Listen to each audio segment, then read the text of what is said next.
welcome back to this Read Aloud with me, Miss Jenny.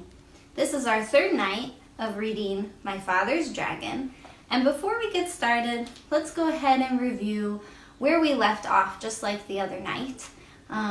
Last night, Elmer had made it to Wild Island. He had run into a pair of tortoises, narrowly missed running into some wild boars, and a little mouse almost found him out. So that is where we left off. So let's go ahead and get started. Chapter 5, My Father Meets Some Tigers.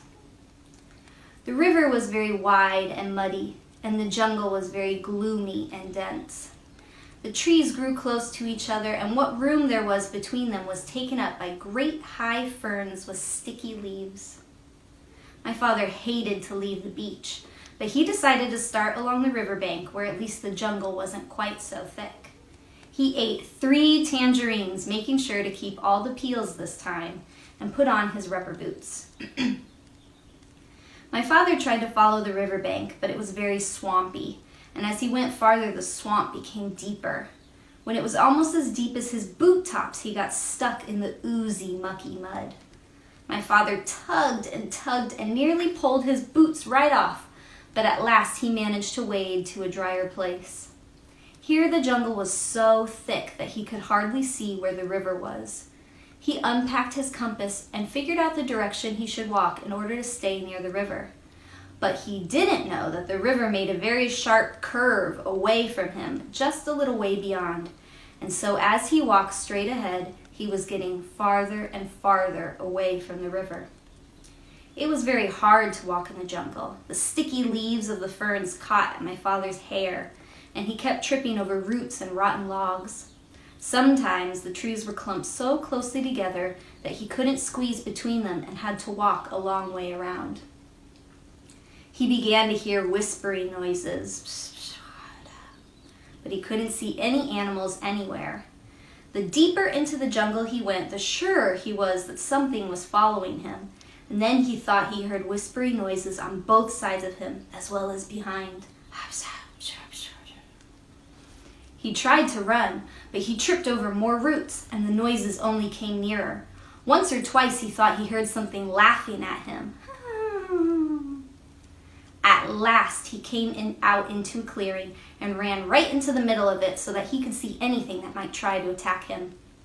Was he surprised when he looked and saw 14 green eyes coming out of the jungle all around the clearing, and when the green eyes turned into 7 tigers.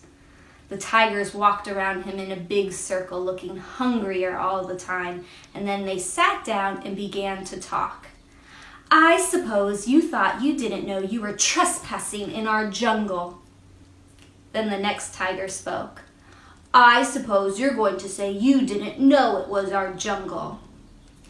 "Did you know that not one explorer has ever left this island alive?" said the third tiger.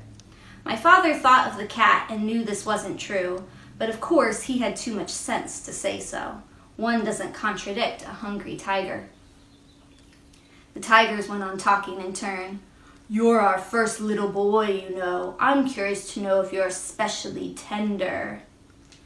"Maybe you think you have regular meal times, but we don't. We just eat whenever we're feeling hungry," said the 5th tiger. "And we're very hungry right now. In fact, I can hardly wait," said the 6th. "I can't wait," said the 7th tiger. And then all the tigers said together in a loud roar, "Let's begin right now!" And they moved in closer. My father looked at those 7 hungry tigers, and then he had an idea. He quickly opened his knapsack and took out the chewing gum. The cat had told him that tigers were especially fond of chewing gum, which was very scarce on the island. So he threw them each a piece, but they only growled. "As fond as we are of chewing gum, we'd like you even better." And they moved so close that he could feel them breathing on his face. "But this is very special chewing gum," said my father. "If you keep on chewing it long enough, it will turn green. And then if you plant it, it will grow more chewing gum. And the sooner you start chewing, the sooner you'll have more." The tiger said, "Why, you don't say! Isn't that fine?" And as each one wanted to be the first to plant the chewing gum, they all unwrapped their pieces and began chewing as hard as they could. Every once in a while, one tiger would look into another's mouth and say, "Nope, it's not done yet." Until finally they were all so busy looking into each other's mouths to make sure that no one was getting ahead that they forgot all about my father.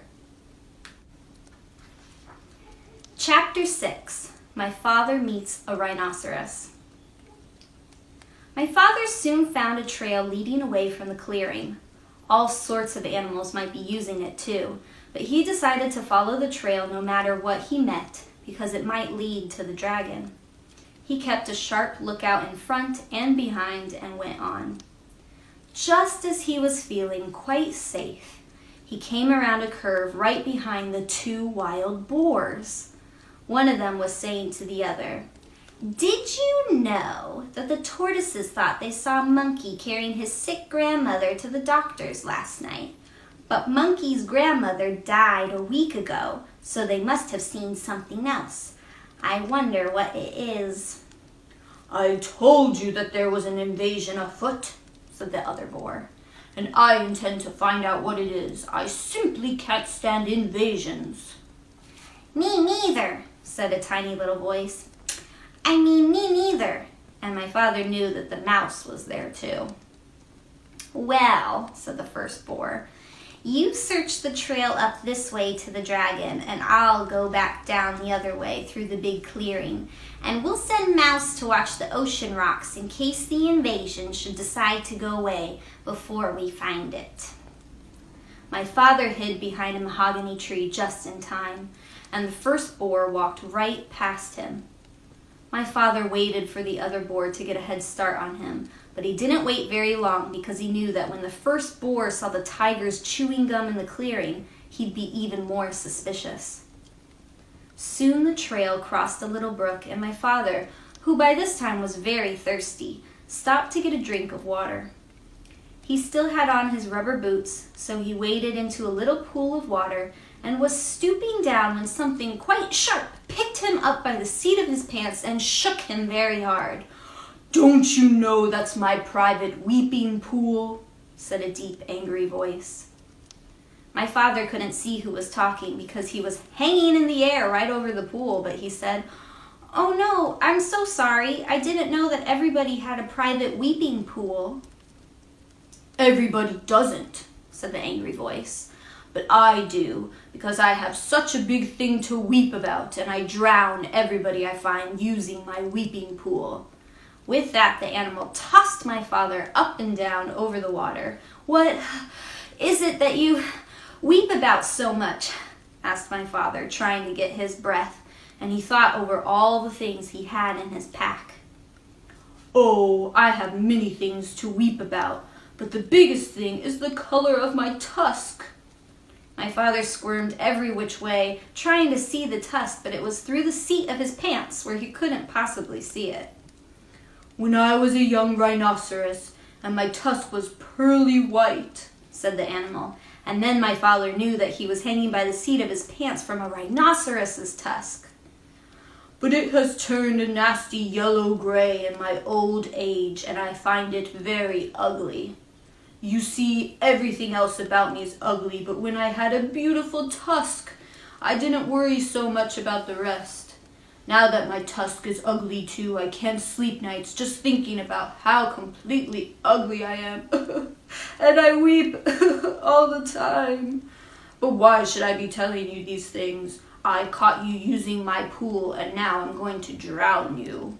"Oh, wait a minute, Rhinoceros," said my father. "I have some things that will make your tusk all white and beautiful again. Just let me down and I'll give them to you." The rhinoceros said, "You do? I can hardly believe it. Why, I'm so excited." He put my father down and danced around in a circle while my father got out the tube of toothpaste and the toothbrush. "Now," said my father, "just move your tusk a little nearer, please, and I'll show you how to begin." My father wet the brush in the pool, squeezed on a dab of toothpaste, and scrubbed very hard in one tiny spot. Then he told the rhinoceros to wash it off, and when the pool was calm again, he told the rhinoceros to look in the water and see how white the little spot was. It was hard to see in the dim light of the jungle, but sure enough, the spot shone pearly white, just like new. The rhinoceros was so pleased that he grabbed the toothbrush and began scrubbing violently, forgetting all about my father. Just then my father heard hoof steps, and he jumped behind the rhinoceros. It was the boar coming back from the big clearing where the tigers were chewing gum. The boar looked at the rhinoceros, and at the toothbrush, and at the tube of toothpaste, and then he scratched his ear on a tree. "Tell me, rhinoceros," he said, "where did you get that fine tube of toothpaste and that toothbrush?" "Too busy," said the rhinoceros, and he went on brushing as hard as he could. The boar sniffed angrily and trotted down the trail towards the dragon, muttering to himself, "Very suspicious. Tiger's too busy chewing gum. Rhinoceros too busy brushing his tusk. Must get hold of that invasion. Don't like it one bit, not one bit. It's upsetting everybody terribly. Wonder what it's doing here anyway."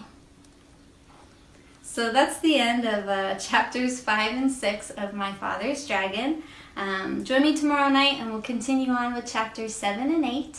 So I want to say thank you for joining me. Stay safe, and I'll see you tomorrow night. Good night.